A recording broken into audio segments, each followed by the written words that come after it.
Hello and welcome to another Maid Training Academy training video. Please note that video training is an incomplete source to learn all the different ways and the different types of kitchens that you will clean as a professional cleaner. This particular kitchen is rather large. Most houses that you will clean is about 3,500 square foot home. That is the average size of a home in America. This house is 8,000 square feet, and the kitchen is more than twice as large as what you would find on average. We choose this size of a kitchen because you will clean kitchens this large, and it gives us a little bit more room to shoot a video than a kitchen would be the normal size. So it leads to some advantages there. But you'll see here that we will walk through the processes that you clean any kitchen. Some kitchens have stainless steel appliances. This one does not. Some have electric stovetop. This one's a gas one. And so by watching one or two or three or four kitchen videos would never be enough to equal the insight you get as a certified professional maid and cleaner through Maid Training Academy, because they do go through all those different scenarios: built-in refrigerator, standalone refrigerator, standalone trash can that's hidden. So the certification process is the way to get the training and insight to be able to tackle and clean any house that you're going to run into.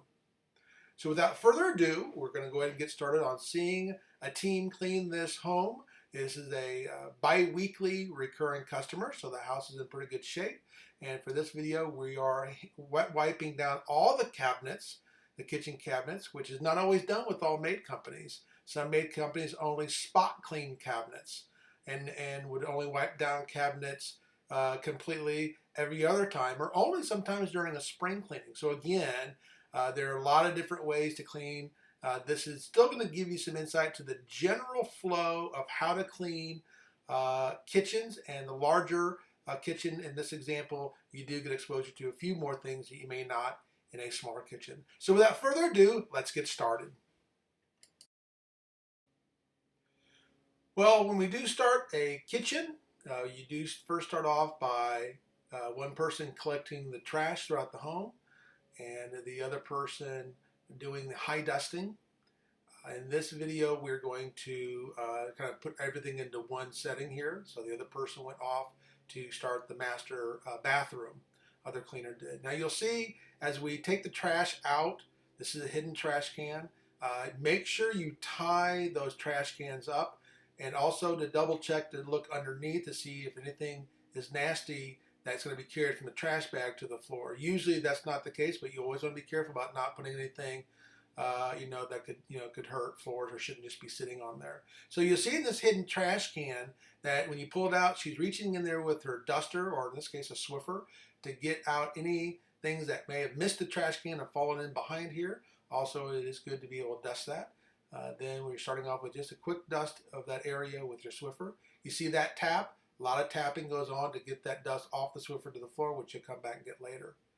You'll also see that she kind of tossed in her Swiffer into her caddy and didn't have to lay it back in there. As a seasoned cleaner, that's a great move, a little trick to learn to save you some time. Now, when you put these trash bags back in, the liners, do a great job. When you put it in, like you'll see here, look at her hand all the way down to guide, so the bag's at the bottom and not just crumpled up at the top. So you'll make sure that that looks sharp. And then once you're done with that, put that away. You always want to get things out of your way. Now, the next thing you're doing is you're getting your mop bucket ready. It's one of the first things you do because it allows your mops to go ahead and start getting the solution within the mop head. Plus, you do use the mop water even in washing kitchen cabinets, which we'll talk about here in just a second. So what she'll do is she'll go ahead and just fill up the bucket. Cleaning companies certainly have all kinds of different ways to mop floors. In this regard, this is a floor cleaner that's neutral, very safe and effective on all floors, including hardwood, marble, everything. So as that is going on, you can see that this cleaner is not stopping. She's not waiting on the bucket to get full. She is doing the other things while she's waiting on that, like taking the garbage out of the kitchen and putting it either at the door or outside of the door as they tend to wrap up. It's always nice to get things out of the way.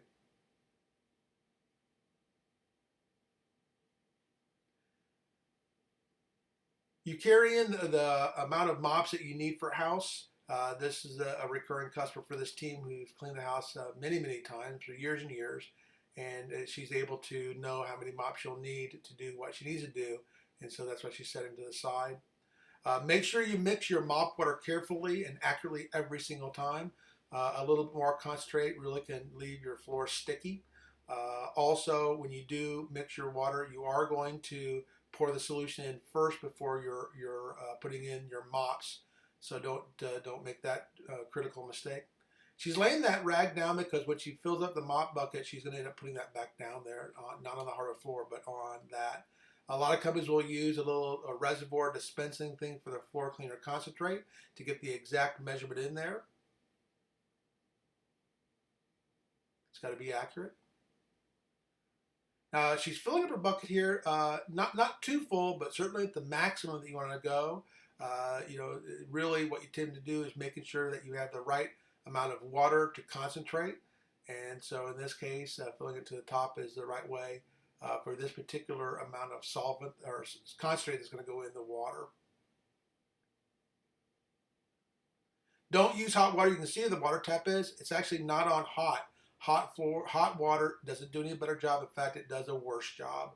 So don't do that. Don't put hot water in. In fact, if anything, you should use cold water. Now, that solution was poured in first, and then by putting in the mops, that's kind of a quick way to get it mixed up. Once you put it in there, it's going to dissolve. The problem is you don't want to put the mops in first and then put the concentrate on top of the mops, because then your top mop's going to have a lot of that concentrate, and that can be a problem, leaving floors sticky, especially with that first mop. So she mixes it there, and the stuff mixes and dilutes pretty quickly. Again, she placed it back on the rag to make sure that we don't leave a ring on the floor, which would not happen in 99% of the time, but once again, you always want to be careful and cautious. So the next thing you do is you do the high dusting. As you can see, high dusting includes not only the high part, but the low part. This is where cobwebs are, dust collects, and it's a great thing to make sure you high dust and low dust every time. Not all makeup companies do that, but we certainly advocate that. You'll see again on the top, you're looking for cobwebs, and you are getting the dust off the top. She's carefully dusting even the things that are hanging on there. The assumption is if it's hanging on the wall, it should be able to take high dusting. Now this is a walk-in pantry, so we are going to still high dust even though you don't dust the items on the pantry shelves. You still have to go in there and high dust to get rid of the cobwebs, especially around the lights that are in there, and all the way down the side and on the bottom around everything. So get to all the areas that you can get to. And then continue to work your way around the room. Again, one of the golden rules in cleaning is top to bottom, left or right. So you start in one area and work your way all around the room. And you are looking. So you may look up and not see a cobweb, but you still go over it because your eye can be fooled, especially at a professional pace. So you don't want to make an assumption. You want to make sure you hit all those spots.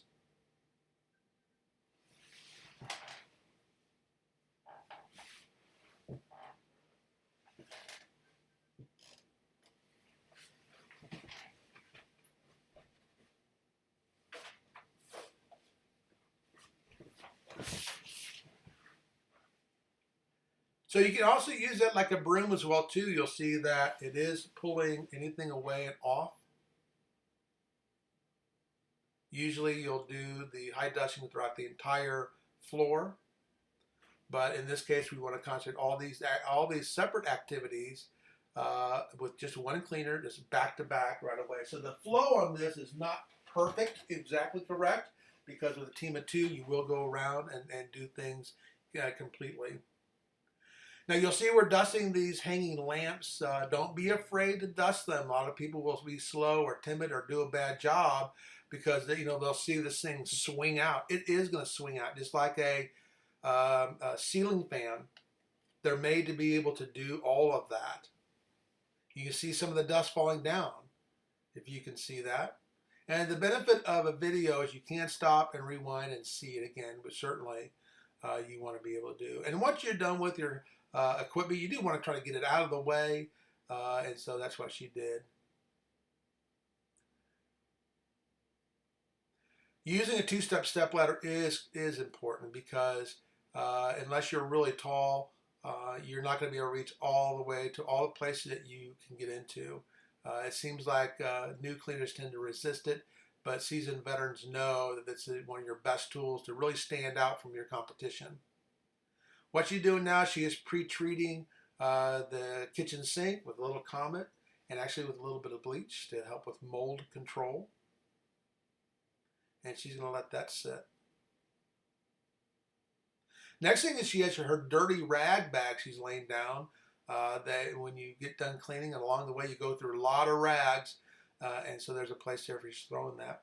Now again, the front end, she's lifting up any floor mats that are on the floor, shaking them to get all of that off, any dust or anything off there, food crumbs, what it could be, and then getting that out of the way. You can either move that out of the kitchen area, or in this case, there's just a little stool that she's laying it on.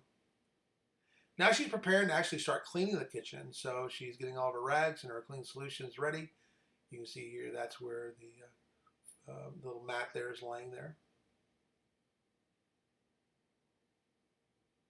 And when she sprayed that bleach, she sprayed that down in just to into the inside where any mold would be down the bottom.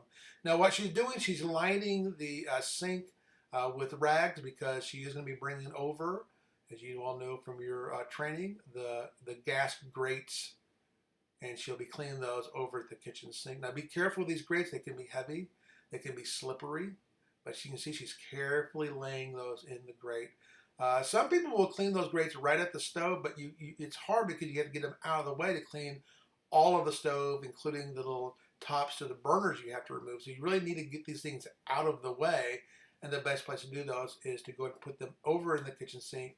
We can also pre-treat them, regardless of it being a spring clean and they haven't had a cleaning in a while, or if this is even a recurring customer on a bi-weekly basis.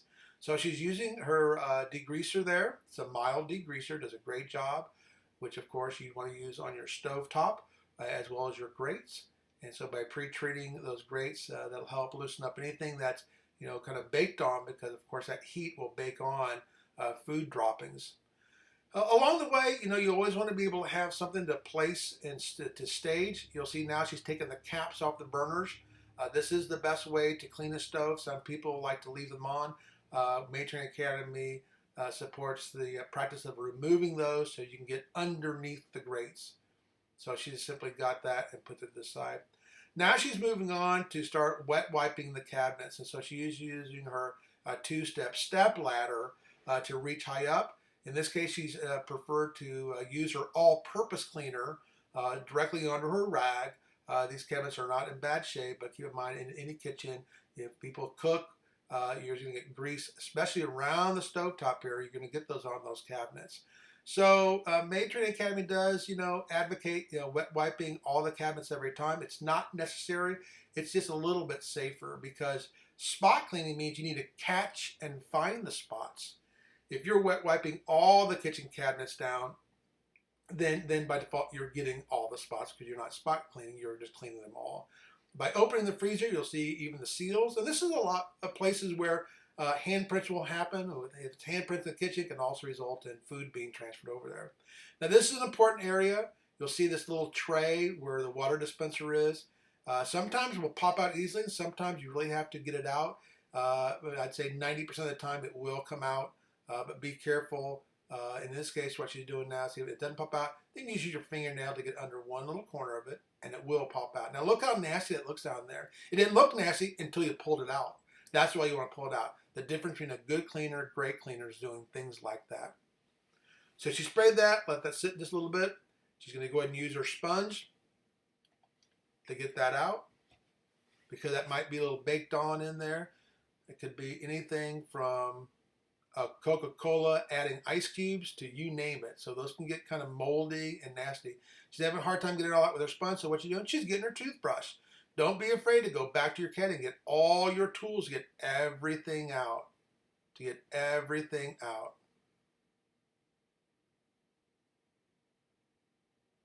Now she's going to go back with her rag.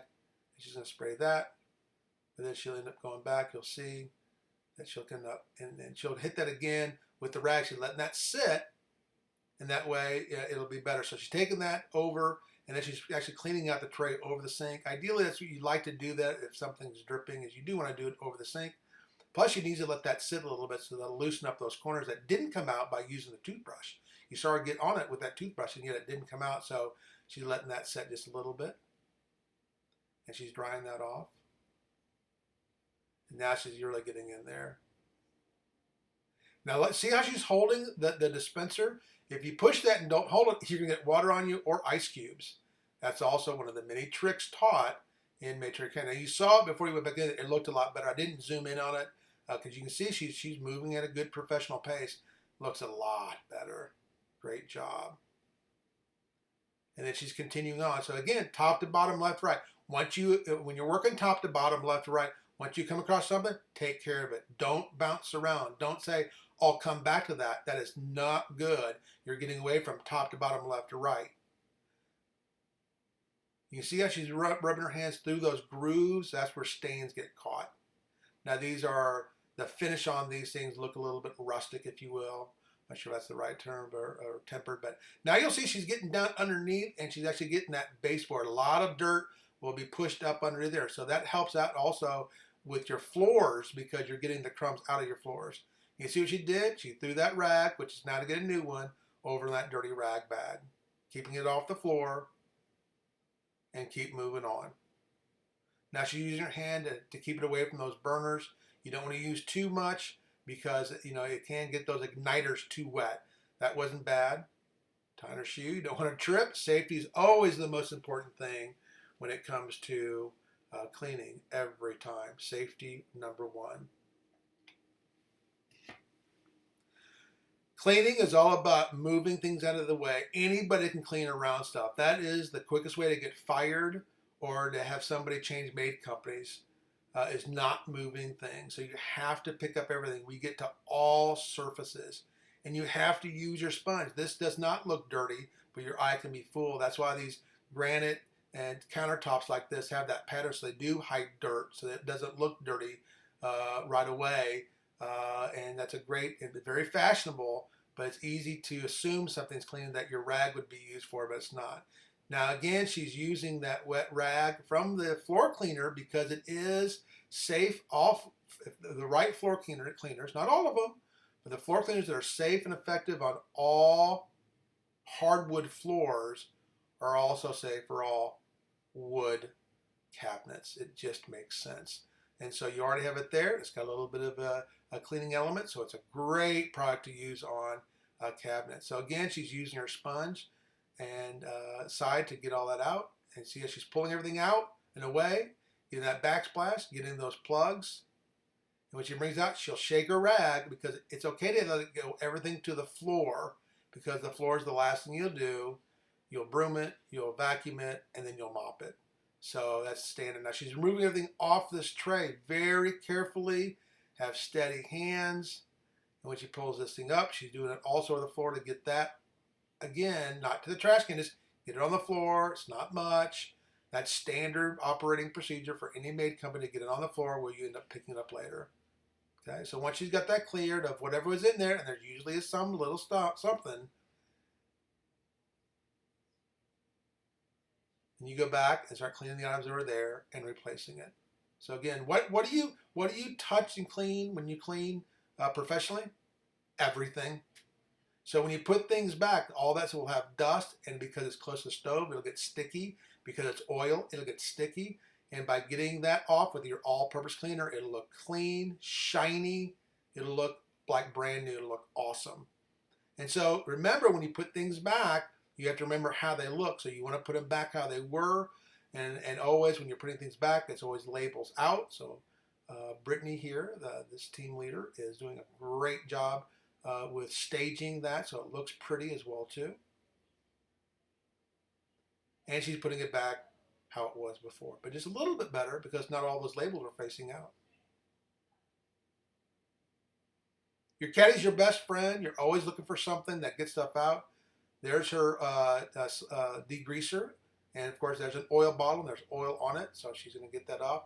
And that degreaser is safe and effective to everything, and that's why it's needed to get that grease off. Otherwise you'll just smear it and it won't look good. Knowing your cleaning solutions is critical. Every company has things that are slightly different, but for the most part, maid companies have degreasers for kitchen areas. They have glass cleaner, they have all-purpose cleaner, they have glass cleaner. So all those things you need to have at your ready that you may use throughout every room, especially in the kitchen and the master bathroom. You see how she tossed that over? That's okay. And then she slides it back in.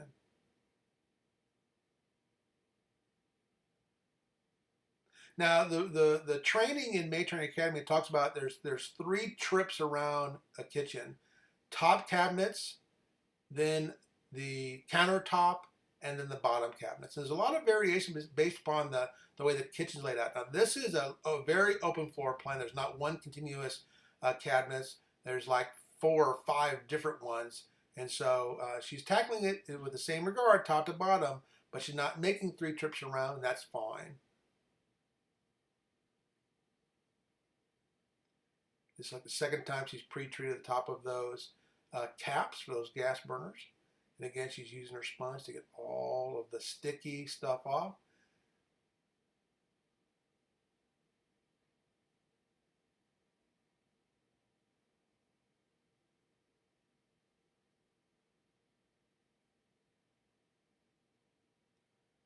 Again, you're not just getting around it, you're getting it completely clean.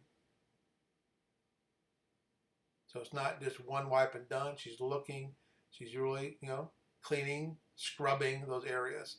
Now, again, with caps, you remove those. We talk about sometimes you can remove the control caps. In this case, this one doesn't work very well like that. And so they don't come off easily. But you'll see that the little indicators below are kind of have rotated a little bit because this house is not new. This is about a 20-year-old house. Been remodeled, I think, a couple of times. But in this case, we're not removing those caps. Sometimes you can, sometimes you can't. And we talk about that in your certification class with some more insight when it happens and when you don't. And after she's scrubbed it, now she's come back over with a clean rag. And she's basically wiping up because, again, a sponge doesn't clean. A sponge is used to loosen up dirt so you can wipe it away. And that's what she's doing. And again, see her shaking that rag, get anything that's stuck to the rag off and go into the floor. It's just once you become a professional cleaner, that's just the move you use all the time. And then last but not least, she's using a dry rag to come in and dry it.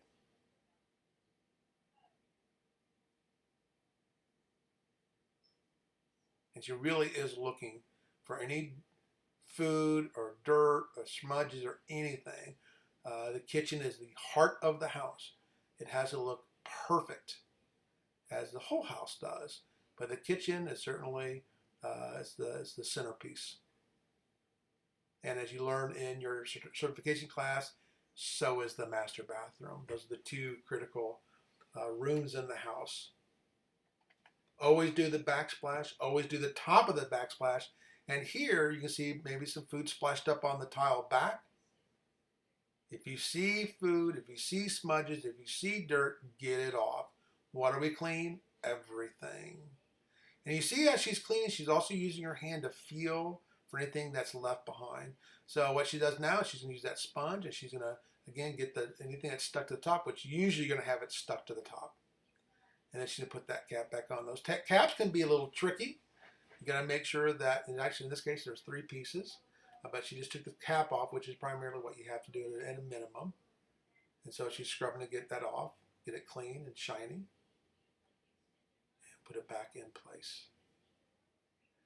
The stovetop is an important area because this is, again, where you have all kinds of different ones. You'll have electric. You'll have where the coils are there. You'll have what's called a glass top. Okay. And those are all cleaned differently. And some customers even have special solution for their glass top cleaner. glass top stove, which again is referred to back in Maid Training Academy certification classes.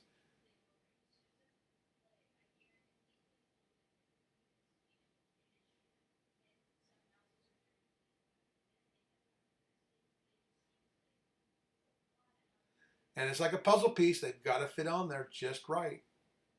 If not, the flame won't look good. It'll come off uneven, and the customer will be a little perturbed that they have to reach down in there and get it back on. And you'll feel it click, and often you won't be able to turn it because they'll be locked into place. So she's just checking to make sure they are back on place. And they can be a little tricky. And she has a little challenge with this back one over here to make sure everything is perfect. Great job.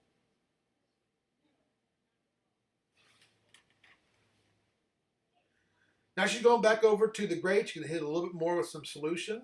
This is just now the all-purpose, so the degreaser should have worked. And then she's going to hold it up and use her sponge. Now, this is not a bad move. It's not the best move. You usually want to hold that over the sink. But a lot of this is a judgment call by the cleaner, where she is, you can tell there's really not much on here, if anything. And so it's a little bit easier to not hold it over the sink versus hold it away. And so the next thing she'll do is she'll rinse it off using the sprayer, get all of that off. Watch this move.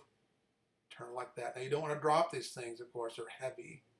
Some of the newer grates they're on hinges. If they're on a hinge, do not take them off. That's a very easy and common damage claim.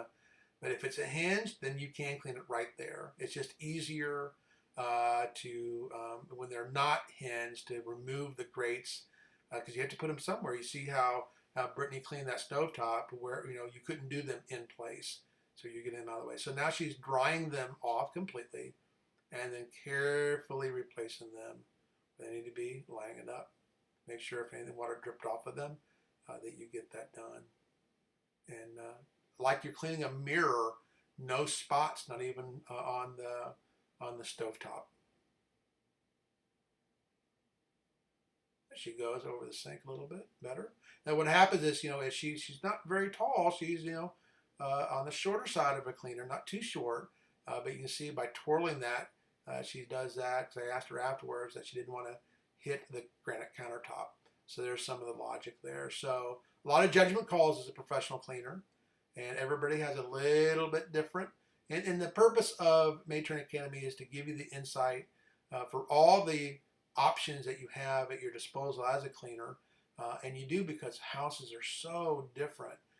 Just literally, I'm not going to say hundreds of different kitchens, but really 30, 40, 50 different styles and formats. And so a lot of judgment calls. A good cleaner has to be able to think on their feet, and referencing all their training they had in the past to see, hey, maybe the situation doesn't call for this, maybe it calls for something slightly different.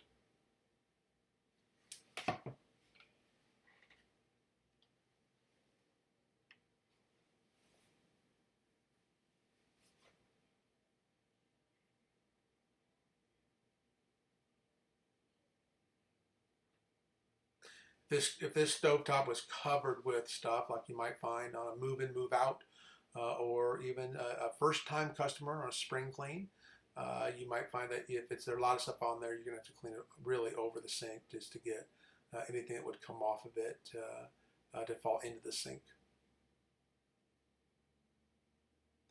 And again, you hate to drop one of those on the whether it's tile floor or hardwood. If you dropped it, you'd have a damage claim. So again, safety is so important. Not only do you lose a customer sometimes with the first damage claim, but it can also be that you have to have a very expensive bill you have to pay to fix the floors, or if we drop something on it.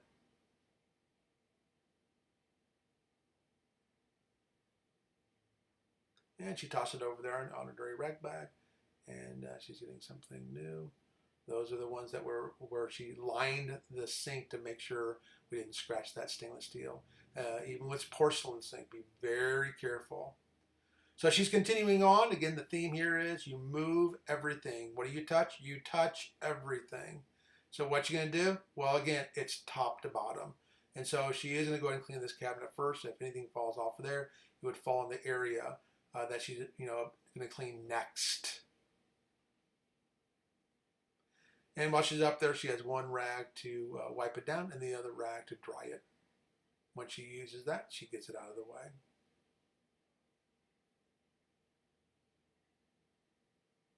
And not just the front of the cabinets, the side. Also with the top, she probably could have done this before she did the grates, but since there's nothing, on there, then she just went ahead and remembered, hey, I'm going to make sure I do this because she's doing the top part now. But it's in really good shape. And she hit those lights that were up there. That's what she got. So a lot of kitchens have a lot of, it's not clutter, it's decorations, it's, recipe boxes. Again, she's getting that backsplash. She's getting the area above if there's something that's splashed up there. So you're always looking, shaking your rag, getting that off, bringing it down. And this was actually with the dry rag. If you can see, this is not a wet rag. So she's kind of dusting this item more than cleaning it. If it was had sticky stuff on it, she may have to use the rag that may had that floor cleaner on there to help get something off. But it looked like it was in pretty good shape, so she's dusting it and putting it all back after she cleaned the area. And then make sure it's aligned and looks pretty. Next thing, you see this a lot where the salt and pepper shakers are in these little trays or compartments. But again, that being the case, you're just going to go ahead and get it clean, get it all out of there. That's how professional cleaners do it. A lot of new cleaners will go like, oh my gosh, it's going right to the floor. It sure is. You got to keep moving. That's standard. That's not just Maid Training Academy in commercial cleaning in a lot of places. You move top to bottom, and it's okay to let that fall. It's not going to be there very long, and you're going to get it off soon. And then she's wiping down everything before she puts it back in. In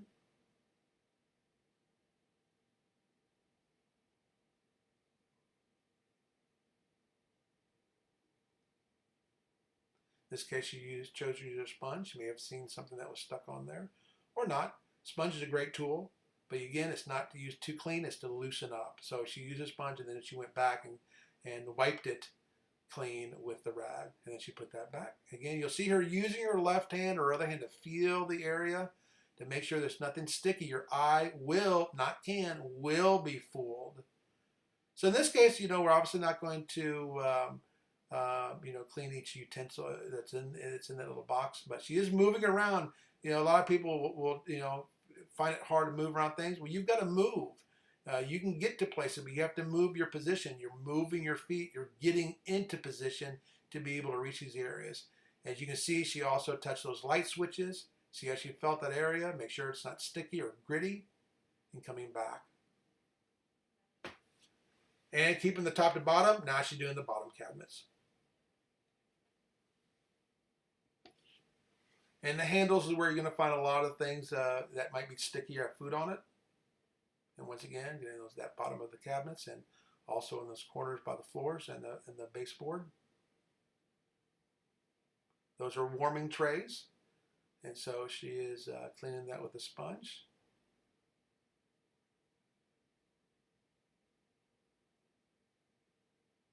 And then she's using a rag on the wood.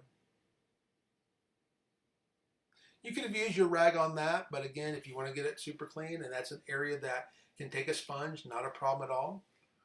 And the sponge that you use is not scouring, so it doesn't scratch. And you don't always need it, but that's, again, a lot of judgment calls. And so she decided, let me just go ahead and do it with a sponge, and that should be fine. See the top of that, getting all that off the top where dust would sit or grease would collect, as well as underneath.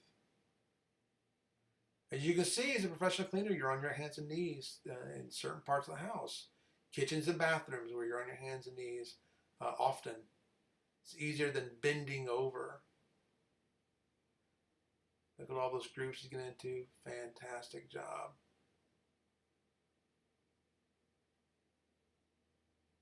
Shaking that rag. Coming all the way to all the cabinets.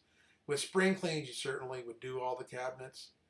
Some, again, maid companies will do on recurring in the kitchen and the master bathroom, and maybe not on the spare. So again, knowing your cleaning packages of your maid company is critically important.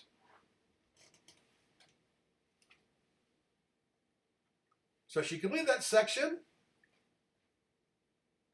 and now she is choosing to go and do the island next.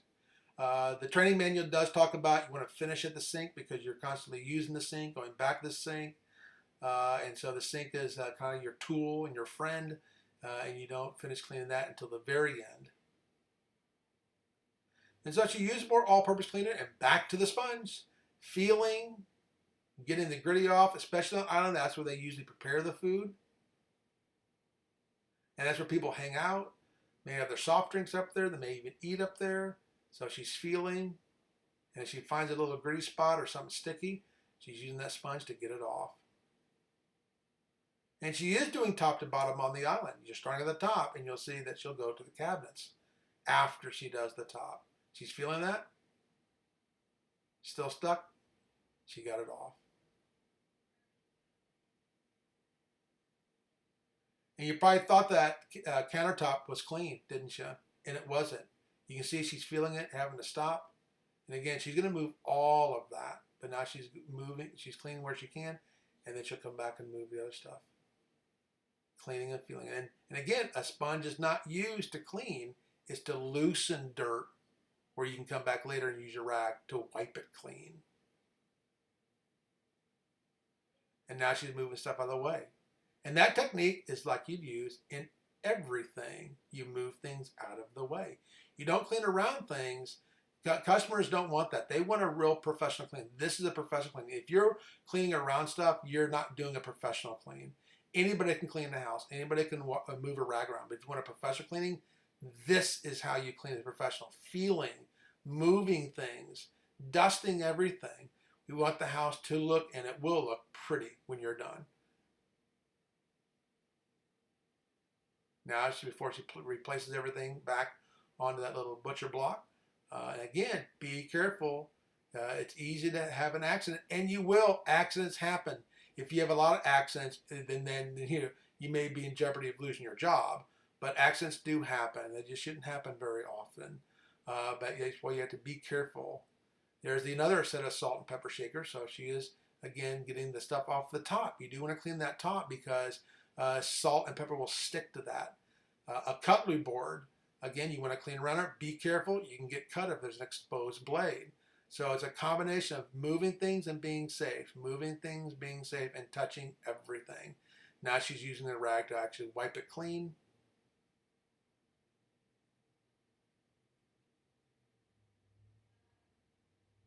Now obviously she's not going to dust those corks, those wine corks.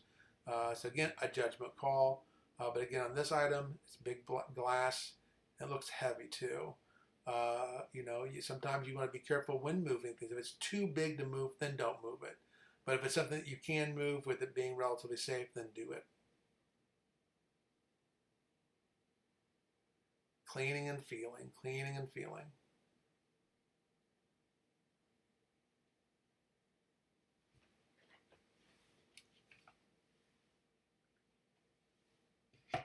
Now she's coming back with a dry rag. The other actually I was a little bit too wet. So good move. That's a seasoned veteran move. And now she's wiping everything, dusting basically everything down. Feeling it? Yep. Needs to be cleaned. And then you're going to dry it off. Multitasking, using both hands. All those things make you an efficient cleaner and an awesome cleaner. Putting everything back so it looks pretty, nice and tight.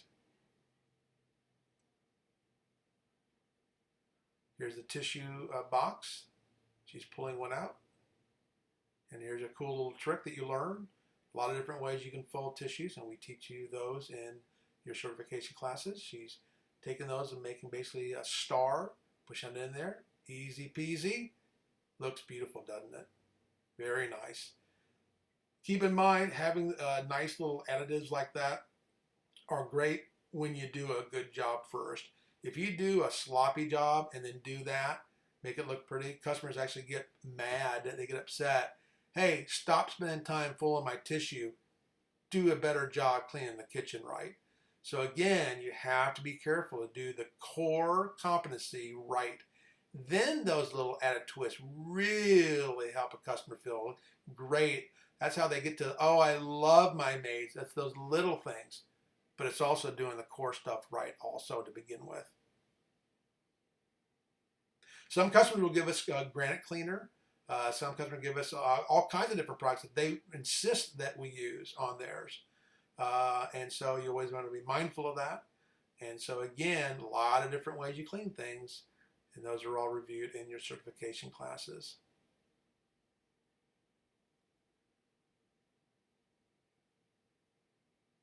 Now she's going back to their mop water. She's getting one because she's going to do what now? She's going to do the cabinets now. She's picking a spot, not in the middle of it, but pick a spot, usually at a corner, and work your way around, top to bottom, left to right. Or you can work right to left, but left to right or right to left. But just stay on path, don't bounce around.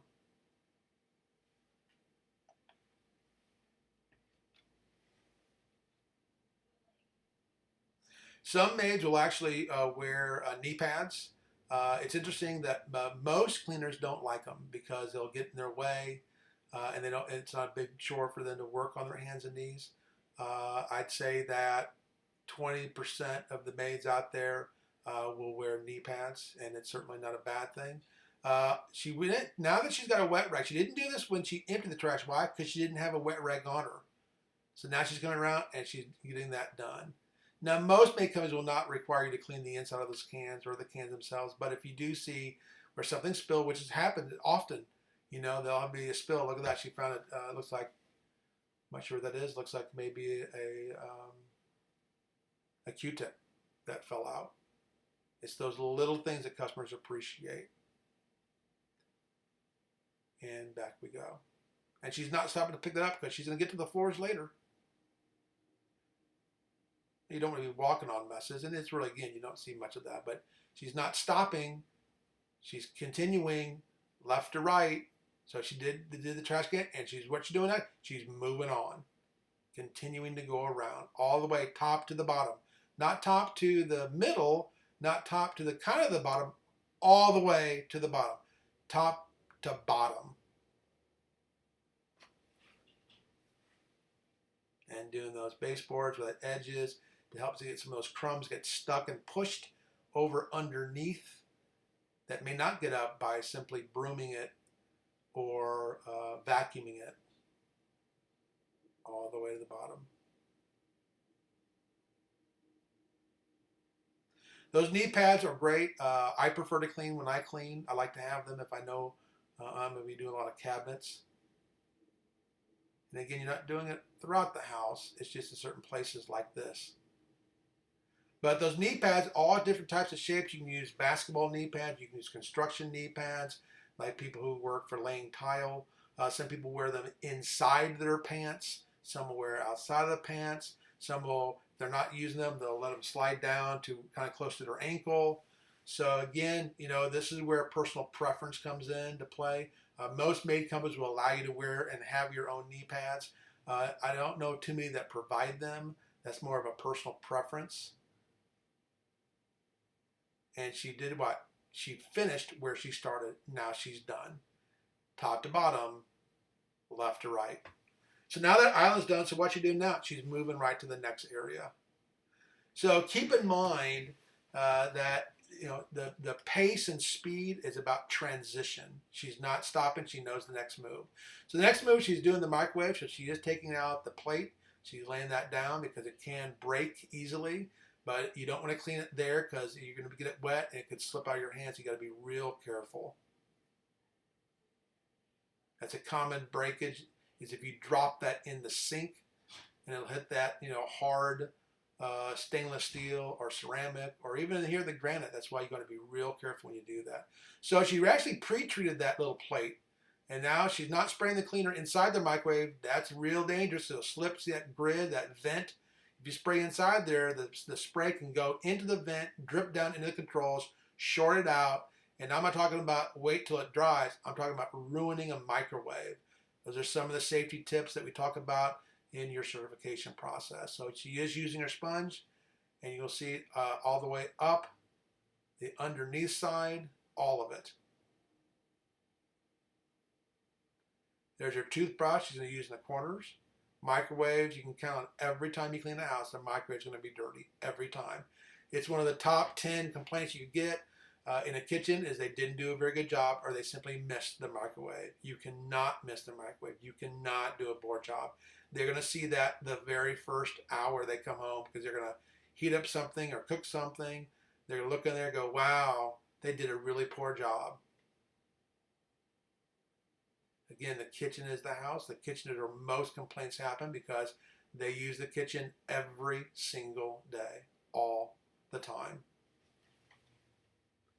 See how she's holding in that handle, the push button out? That's a great thing you learn, because that way you can see, because when you push it in, the dirt may be just inside there. So that's a great veteran move, and one that you need to remember. And again, not all microwaves work like that. Now she's back to the plate, and she's cleaning that with a sponge. Also, she used her fingernail. Fingernail is one of the best tools that God gave us, and you use it a lot in cleaning. So if you have long, pretty nails, you may not keep them because you do use your fingernails a lot. I've seen cleaners who do awesome work and have beautiful nails, but again, you're going to use your fingernail to get things off. It's just quick and easy. It's soft. It won't scratch, so always do a good job. And see how she's holding that plate very carefully. She's not holding it to the side. She's resting against her body. It's a great move. Making sure the water's off. The little carousel wheel there. Isn't that clean? Now, not always the carousel wheel won't come out like that. Some will, some won't. If it doesn't, don't try to force it out. She's looking to see if it's back in there. Make sure you get it back on right. If not, that thing will be wobbly, and the customer will think you went fast and more sloppy. Look at how she's looking upside. Look, there it is. That's where people miss. They don't look inside.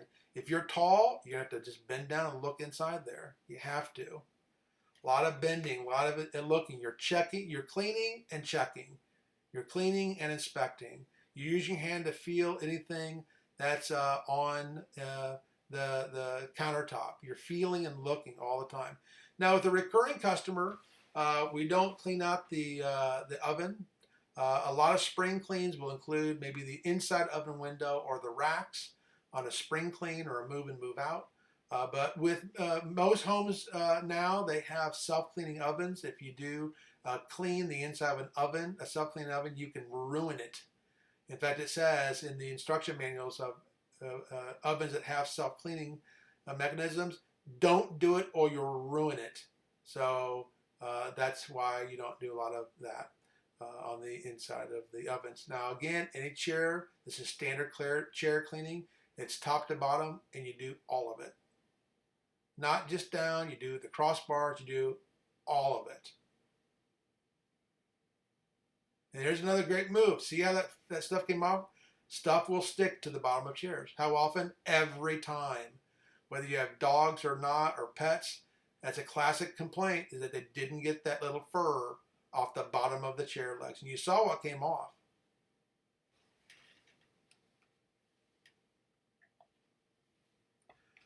And she's continuing on, top to bottom, left to right. Here's that next little section. And she's moving to the right. Now, it looks like it's a printer that's on that counter. She's not going to lift that. That's, again, another judgment call. You're not going to lift the printer. Customer's not expected to lift a printer. Probably doesn't want you to lift the printer. But again, you're going to clean around it and up to it. She is going to lift the phone set. So again, picking up and returning, picking up and cleaning. And then she is going to clean that. And then she's right there. She's going to go ahead and dust those areas. Technically, she probably should have dusted the areas first that are hanging on the wall and then did it below. But she is using her rag and not a Swiffer. A Swiffer will grab some, but it usually knocks it down. So using a rag will grab the dust better. And she's going to every single one at the top of those pictures. Again, what do we touch? Everything.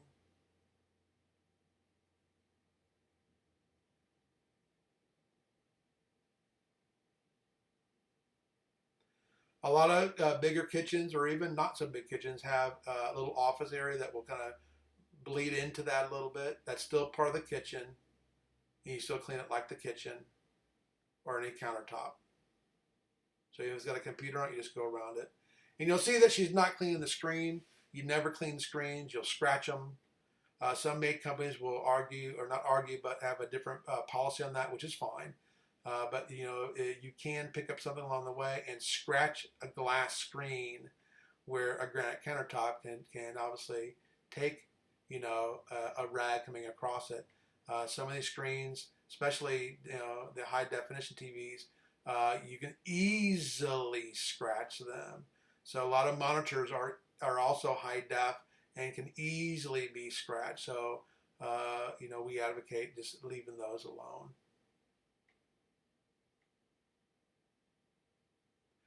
Another area like this little that a lot of maids will skip over or not do very well is underneath. Again, if you're going to do the baseboards or get in there, you want to get inside there. So a lot of moving. She's going to get a rag again and get in there and do those top edges. Continue where she left off. All the cabinets. So you can see a lot of time is spent cleaning the cabinets if you're going to do a spring clean, or even if your company does require you to clean all the cabinets in the kitchen, which again is out there. It's probably not the standard, but it is something that is a little bit higher quality, especially from a safety standpoint of not catching a spot, in spot checking, but you're simply doing all the cabinets. Nothing wrong, just different ways of doing it.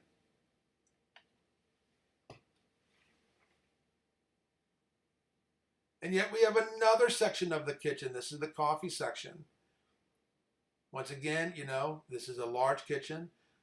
Typical kitchen will take 45 minutes to clean if you're doing spot cleaning of the cabinets on a recurring basis. This kitchen is easily twice as large as most kitchens. So it is an hour and a half to do, including mopping the floors and the whole floors. Sweeping, vacuuming, and mopping, about an hour and a half. So the larger homes are more time by default, and so this is a little bit longer. But you can see we got a little bit more angles to see here. Once again, always do those face plates. Always do those light switches. They always get used, and they'll always have smudges on there. You don't want your customers to like their cleaning. You want your customers to love their cleaning, and smudges are certainly one. Think about it. If it's around the coffee area, that's going to be one of the places they go in the morning. If it's going to be in the morning, it's going to be dark. They're going to want to turn that light switch on, and they'll have smudges. Now she's going back to top, so she probably could have started on that top cabinet to start off, but she's just right there in the groove, moving and grooving. But she's going back to the top cabinets. And again, the rule is if you are using a step ladder, it's only as high as you can reach. Customers are appreciative of that. They're okay. And usually, you're not going to get finger smudges or anything higher than what you can reach on a two-step step ladder, even if you're not very tall. Here we are again, another little tray. You'll find things like trays like this in bathrooms and a lot of areas of the house. But especially in the kitchen and the bathroom, we're going to dust and clean everything. So once again, she removed all the items. She's cleaning that area off. This looks like it has a glass plate or something in there. Maybe it's plexiglass. Yep. She's just checking it out here. Okay. Holding it very carefully. Cleaning the area that it was sitting in. Returning the area. Returning it. Making sure it's aligned nicely. She saw a little smudge there where her hand was. A little extra something there. Coffee creamer, sugar, sweeteners, all that gets sticky around and on the areas around a coffee pot area.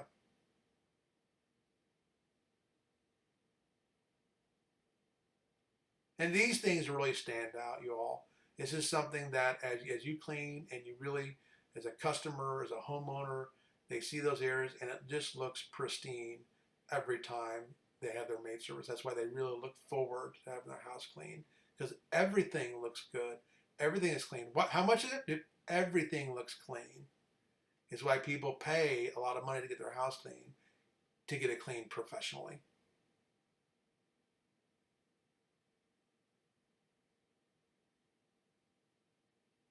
Now, what she did there, it was unbalanced. I don't know if you saw that at the very beginning. It wasn't, so she's going to make it look straight. And she didn't touch it. She didn't make it unbalanced, but she got it straightened out. Those are the little things, though. You put things back where you found them. A lot of stuff, as the customer goes through their daily activities, are going to get things, they're going to bump it, get out of the way. Make it look right. Straighten it up. It's obviously tilted. Put it back. And again, she's feeling with her hand, using that sponge on a countertop.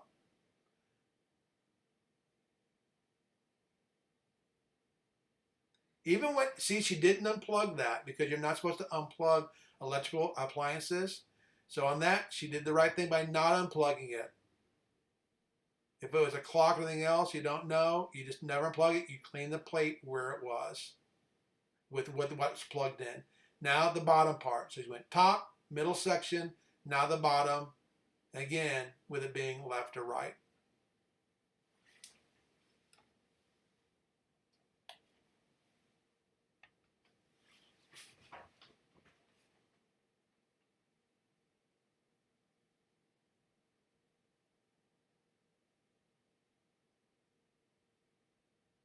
Now, every once in a while, you're going to get a customer that they're going to have spots on their cabinets. And when you have spots in the cabinets, and it's been a year or 2 or 3 or 4 or never since they've had a spring clean, those spots can take a long time to get done. You have to get all the spots off the cabinets. Well, this spot was on, it wouldn't come off. When it doesn't come off, you got to make sure you leave a note for the customer saying it didn't come off. But if they can get it off, trust me, they're going to fire you. Because if you're a professional, you should be able to get it off. If they can get it off, and you're a professional and you can get it off, you're fired. Now she's done with that. Now she's going back to the last area, which is the area that has the sink. She's pre-treating with the all-purpose cleaner.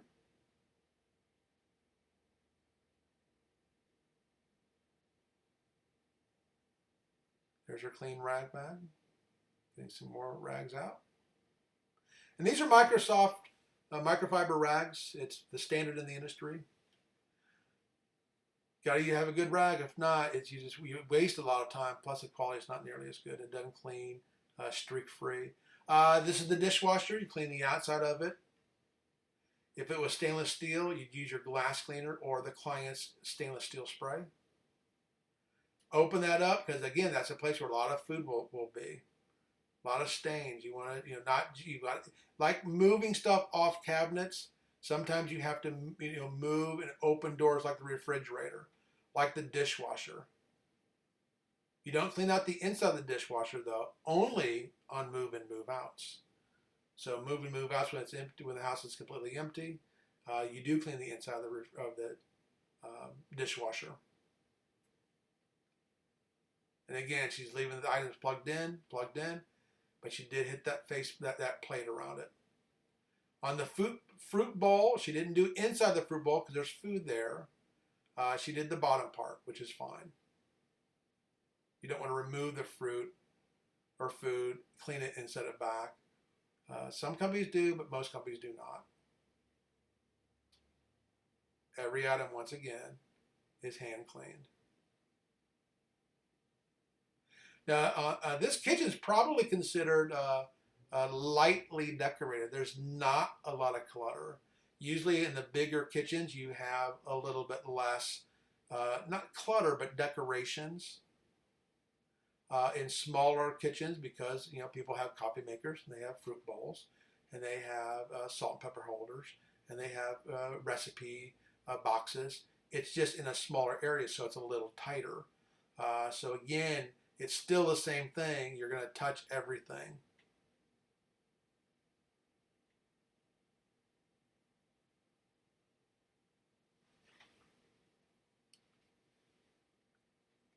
You see, she put those soap dispensers in the sink, it's okay for those to get wet. In fact, you'll get those completely wiped down. Now she's doing the faucet here. See how she did the bottom of that where the water comes out? She scratched underneath there with her there. And see that move too? That's a great move to get that clean because people will get food on there because they get it too close and that'll get nasty or have food on it. And now we're doing the sink. Since she's right here. She's not going to come back to the sink, so she's right here. Now she's got to do that area by the bar area, the breakfast bar area. But now it's again on that stainless steel. And you know she put the comment in there before, so you can't hardly see the comment now, but it's still in there. A lot of classic mistakes on new cleaners using too much comment. Too much comment means you really have to rinse it out over and over again. Now see how that move is to get the down in there done? How she jammed that sponge down in there and then twisted it to get all that clean? Rock on. Great job, Brittany. And then she'll spray all the comment out. Yeah, too much comment is a classic move. What'll happen is you'll rinse it like that, and even if you dry it, it'll still end up having the little white powder residue on there. So a little bit goes a long way. And she certainly got all that, all those dispenser bottles down in there. You saw she put water over it, and then she's going to come back as she's drying over it. Make sure those faucets are shiny, shiny, shiny. Who doesn't like shiny? So you don't just clean it. You clean it and you get it shine, looking like a mirror. You want to get it looking shiny and streak-free. Now she's finishing up with that, placing it nicely. Ideally, you want to have those little taps. Depending on each sink, it's a little bit different. A lot of judgment calls. But she's going to have that. Usually you'll have those where the squirt bottle is. You'll have that drip part hanging over the sink. But not always. Not always.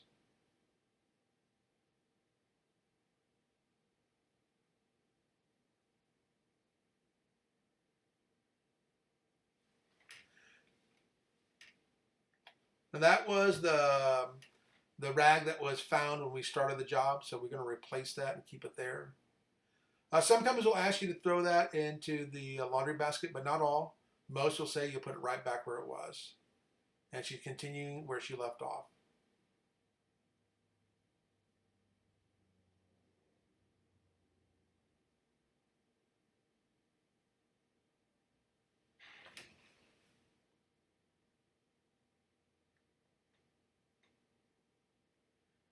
Paper towel holder, you want to treat that like you would a toilet paper.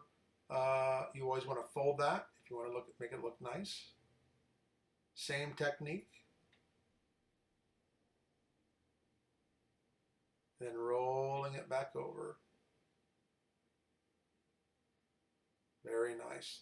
Paper towels can be a little harder to fold because they don't crease, especially at an angle like that. They've got those little rivets on it, so it's a little bit harder to get it to look crisp, but it sure looked good there, didn't it? Sure did. Now she's continuing on a bottom. Top to bottom, left, right. So where'd she start? In the corner. That way she knows where she's going to finish up. Now this is a breakfast bar area. The kitchen is traditionally considered where the cabinet's in. So not always on the other side of this other little island. May not always be wet wipe clean. Again, one of those judgment calls. May not have too much activity on the other side where food would be on, since it's on the other side of the kitchen area, if you will, even though it's kind of right on the borderline of the other side. On a spring clean, you definitely do the other side because you're doing all cabinets.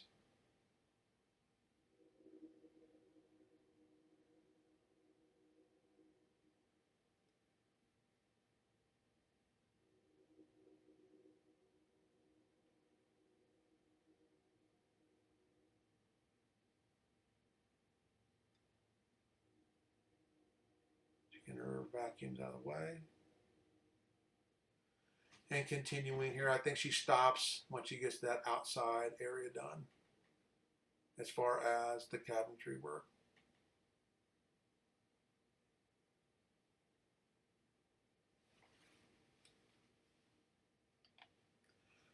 Now, when you have these breakfast bars, you will pull these chairs away and you'll keep them out there, just as the training is in the certification process.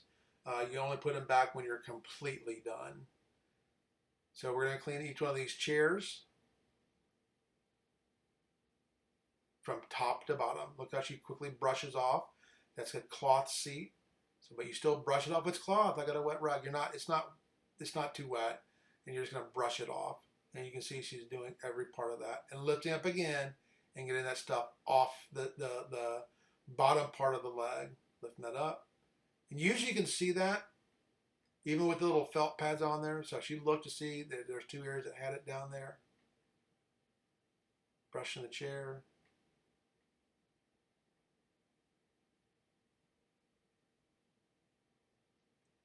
Completing your certification class is important because it's proof to your customer or your employer that you truly know how to clean. It's one thing to watch a video, it's another thing to be asked a question. In this situation, what is the right answer? Choose from the following four. So, it's one thing to watch a video, the other thing to be tested and graded on your knowledge. So you can see there's cabinetry on this side as well too. See that what just came off there? If you didn't get that, customer's going to complain. I would. I want it professionally cleaned. I want it better than I do it. I'm not a professional. You are, Mr. Maid Company.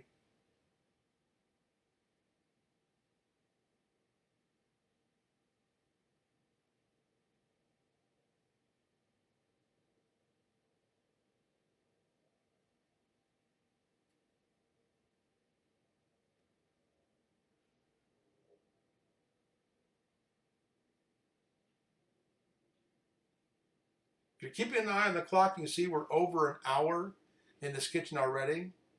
Brittany hasn't slowed down or stopped. She's transitioned from one task right to the next. Even though she's cleaned this house many times over, this is no different than how she cleans any house. You just move top to bottom, left to right. That keeps you on track. I know we harp on that in the training and we harp on that in the video, but it is the thing that people get away from.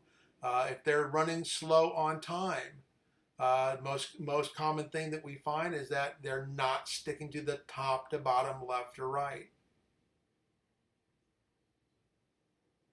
Until you learn that habit, you have to remind yourself, or your supervisor will remind you because you're going out on time. You have to stick to the training, top to bottom, left or right. Make judgment calls. Know what you use, when you use it, and where to use it, and what situations you use it. So it's not as much even thinking, it's more of a habit. Oh, this is the situation, I know exactly what to do. So that takes some time. Usually 30 days or a month of professional cleaning, 3 houses a day, 5 days a week, is you'll get your pace close to where it needs to be, if not where it needs to be. Even for some professional cleaners who have worked on their own, who have not had, work for a company. They've had to, learn how to get their pace higher. Even though it's good, it's not where it needs to be. And a lot of it, again, is transitional pace. She's not rushing. If a customer was watching her clean, they wouldn't feel that she was being reckless. But I will tell you, Brittany is considered a fast cleaner.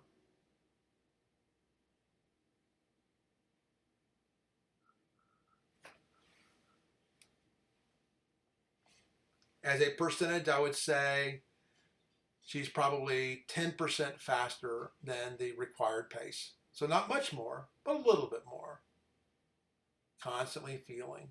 That becomes second nature. You'll end up doing that at your house, in your own kitchen. You'll end up feeling when you're at somebody's house as a friend and you're sitting there, you have your hand against the counter resting, you'll find yourself feeling the countertop and finding the sticky goo.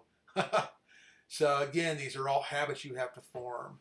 And once it becomes second nature, then your transitional speed is not an issue. You know what to do and what the next step is.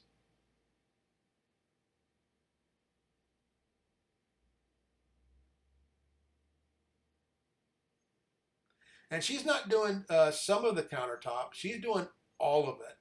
The other thing too is you'll have some people that new cleaners will basically be kind of all over it, but not all of it.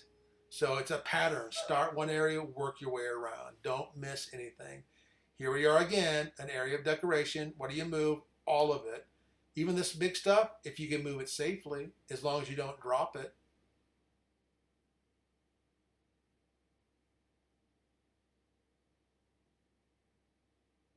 So again, the kitchen is probably the most common place for accidents.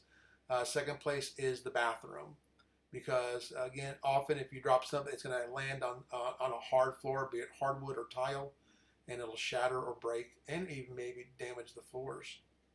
So look how she's holding that. She's got a pretty good grip on it, but again, that's a little heavy. It's ceramic, you can probably tell, but she handles it with great confidence because she knows how to clean, and she's done it enough times to know. Brittany's been our professional cleaner for over 3 years and has great reviews from her customers.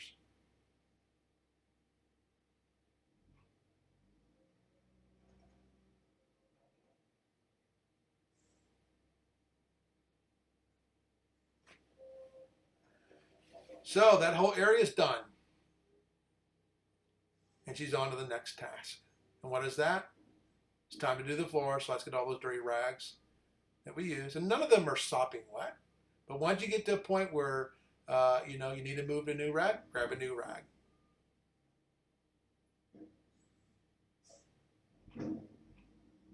So the next thing she's doing now is getting everything out of the way. That's another thing too, is when you're cleaning, you're constantly moving your equipment. You're moving this stuff out of the way to get to the next area. A lot of bending, a lot of toting to get things out of the way.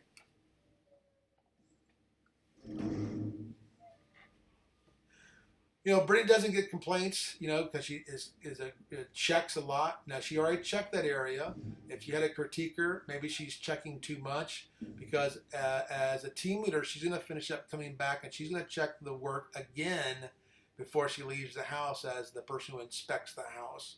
So she's just making sure without a shadow of a doubt nothing's on there. And sometimes when she does this, she finds something that she missed. Because when the area is wet, your rag or your sponge will glide over that a little easier. When your sponge is there, it'll glide over it a little bit more. Now you'll feel it, but now that it's dry, sometimes you'll feel it, and sometimes it'll be a little bit of grit or on there. And she's just making sure that everything is perfect. So even that little extra check there only took probably about a minute. It is something that she probably could have eliminated since she was checking along the way. As long as she checks like that when she's inspecting the house, when she's done. Now we're going to do the floors. A broom is, without a doubt, you have to use a broom. Why? Because it gets in those corners and edges, and she's pulling it out into the middle where she can use her canister vac to vacuum it up.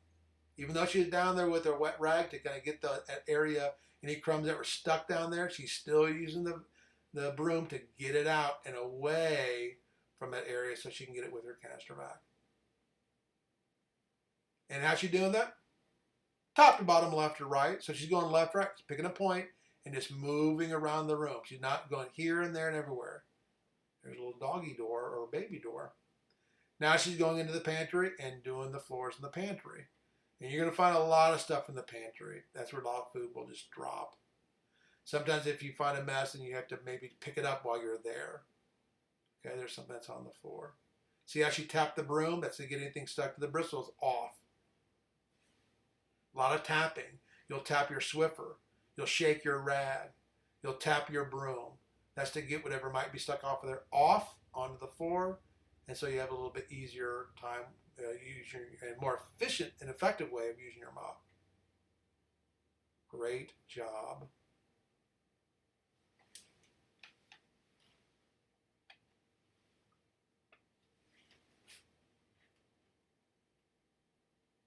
And she's getting that out of the way. Next is the canister vac. Don't skip it. A lot of people will use it as a shortcut. Well, I'm getting it out. I'm going to mop it out. So I'll get all that loose stuff off the ground with the mop. No, you're not. It's going to smear it. You have to get that dust and dirt off the floor before you mop. Don't ever skip that, because you'll end up getting a complaint because your floors won't look very good.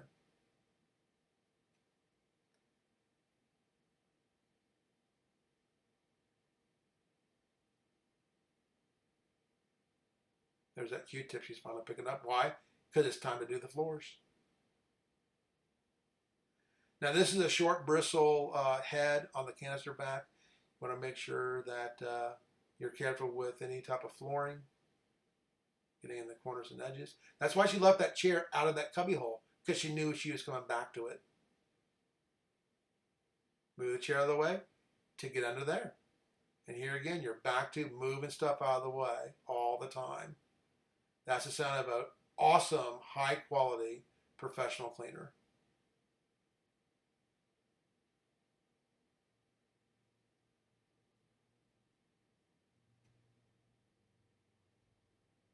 Be careful with your cord. Anytime you have anything with a cord to get wrapped around something, you don't want to stretch it too far. You want to make sure your canister back follows you. You want to make sure your cord doesn't get tangled up. Careful, careful, careful. And again, she's moving stuff out of the way. This looks like something that actually doesn't need to be thrown away, so I think she's putting it back. Yeah, looked like something that was important enough not just to throw away.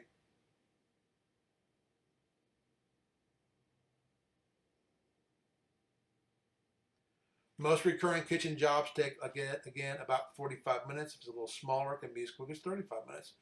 But it's going to range between 35 minutes and 45 minutes, depending on the size and the complexity of it and the condition that it's in. You can get a small kitchen that can take an hour and a half because it's never been cleaned before, it's been a long time.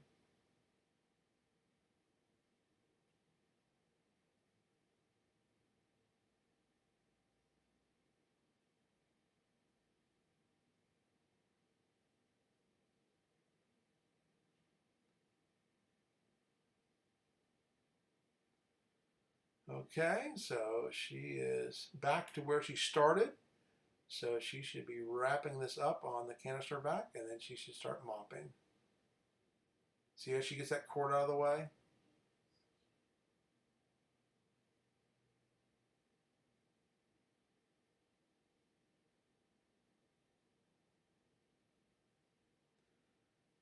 She's backtracking just a little bit here, but maybe she saw something that she felt that she needed to go back over it again. Remember, that's where she had the salt and pepper shaker that, had a little bit of salt and pepper in there. So maybe she's coming back there and just doing it again, just to be on the safe side. Now, again, when you do the floors, you don't just do the floors after you're done with the kitchen. This is where you do the whole main floor, and then you mop your way out. So this is not exactly how it's done on a team. You do these in stages. You do high dusting first, the whole floor, then you come back, and then you start in the kitchen. And then when you're done with the kitchen, you move to the next room, and then you do the floors last. So the floors last not by room, by floor. But it's good to be able to show you this at least in somewhat back-to-back, so you can see all the pieces in just one continuous loop, if you will. So she's done with the canister back. She's going to get that out of the way. She is going to be using it in other parts of the house, so she's not going to wrap the cord underneath, but she's going to wrap it up and, again, just get it out of the way. Next she's going to do is she's going to start mopping here. And she went to go get her mopping pole. A lot of different mopping poles. This mopping pole used here is, in our opinion, probably the best. It's the most maneuverable. It's the quickest. It's the most sanitary. You'll see those little green lines in the mop are still soft, but they're a little bit stiffer, and so they do help grab anything that's stuck to the floors, and we'll get that out. Now, again, you'll see look at all the water she's getting out, all the mop water out. I mean, it is going to be damp mopping. She's really getting that. So she's going to prepare a bunch, and you'll see why. Because she knows how many it's going to take to get done. She's going to get them prepared. And as she's mopping, she's going to change these out as needed once her mop head's dirty. So get it on there. You can stand on it to get it to stick. She's going to extend her pole. She's going to start one point, And she's going to start using the far end. And she's going to mop her way out. Now, there are certain hot spots in a kitchen that are dirtier than others. But you also see the same technique. She's pulling everything toward her.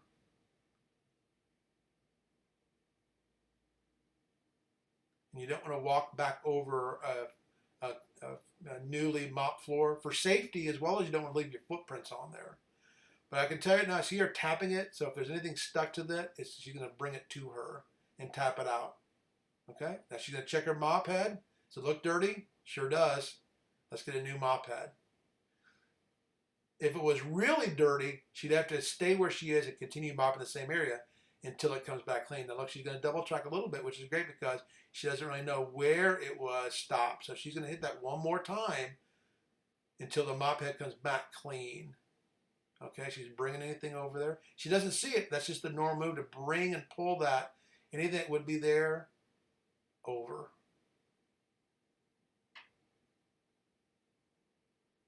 And she knows by the condition of the floor that it's going to take two, and no more than two. But once you get into the front of the hot spots like the refrigerator, right? These are all in your training classes.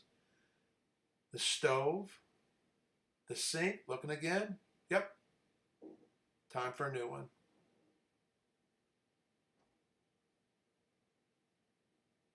When you put that on there, make sure you get it right. You don't want it over the edge. That's a little bit far over the edge. Not too bad. Acceptable, but you want to keep that balanced. And see how nice that head swivels and moves? So you can get skinny with it, or you can get wide, and you can move it towards you. And here's that area in front of the kitchen. You can see she is spending quite a bit of time with that same area right in front of the kitchen.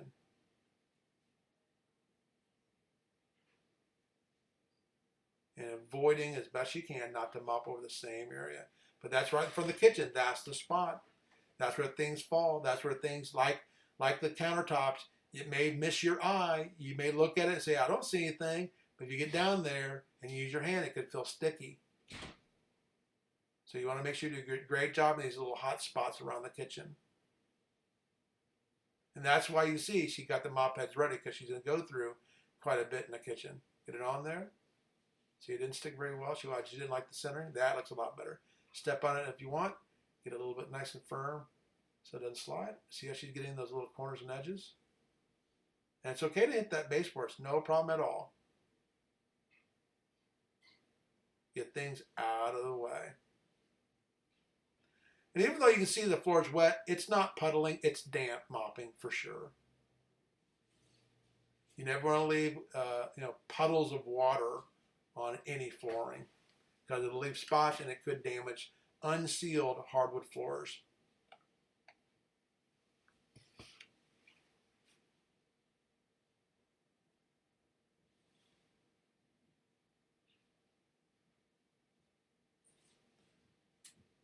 And even with the video camera, you really can't pick up as much as in person. So you can see that she's changing it out. That rag, that mop head may not have looked clean, but you see before she threw it down, see how clean and white that one looked? If you want to go back and look at how the other one looked in the video camera, you can tell it looked dirty.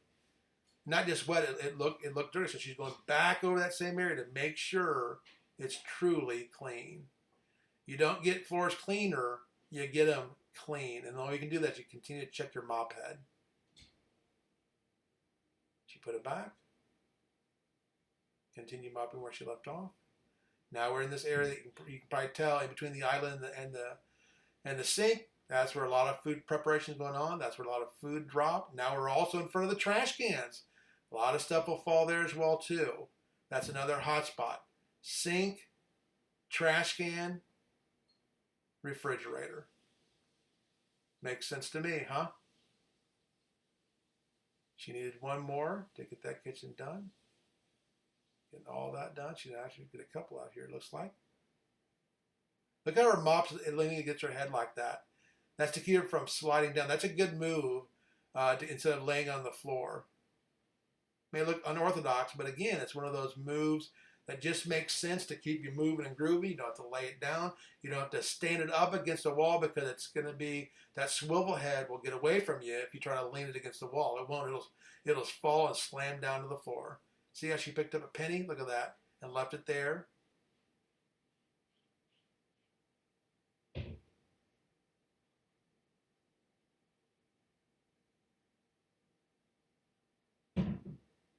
Now she's gonna put this mat back on.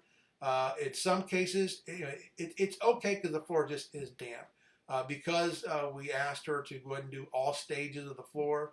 Typically, what you would do is you wouldn't do that till all the floors are mopped and after the inspection is done, and then you lay the mop down on a perfectly dry floor. But even in this case, it being a little bit damp mop, that's still okay. Not ideal, but it's okay. That bucket is still on that dry towel, a rag, just to make sure we're not going to leave a ring on the floor, which is rare, but it's just professional courtesy not to do that. So again, safety first. Checking her rag, and that's when I looked dirty, didn't it? So she's going to get one more and do it again until it's truly clean. So I didn't count them. How many mop heads did she use in that kitchen? 10? 12? Hot? Yeah.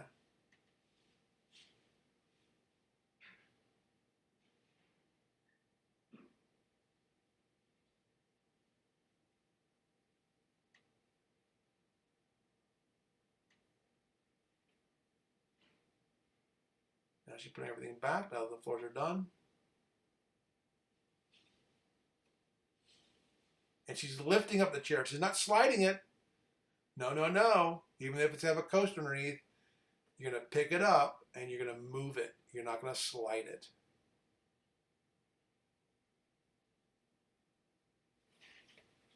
And she's getting close back to where she started.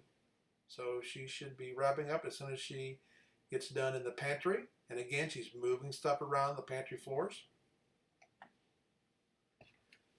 Again, that's another area that you can find spending a little bit more time getting those floors done completely. She's getting, it looks like the customer's Swiffer floor out of the way to get to all the areas. Moving, now they got a little step ladder, look at that. They sure do, which is not uncommon in the pantry. A large pantry like that for sure. Turn the light off, close the door. She'll come back and she'll end up closing that door at the very end when she does her inspection, but she's going to leave it out maybe to breathe a little bit, to dry. But she also moved that door so she can get to all the floors. And so she's now mopping her way out to cover her tracks where she was before. So she's done. Oh, no, she's not. She's going to do it around the other side where she was. That's right. She's going to do all that area that she was cleaning the kitchen, which you wouldn't, again, when you're doing the floors, you're doing all, but she's definitely doing the rest of these areas here. That's why you leave those chairs out. And this is another area, you know, if you're eating in this area, depending on the traffic, that could be another area where food will fall to the ground and you have to really make sure you get it all the way off.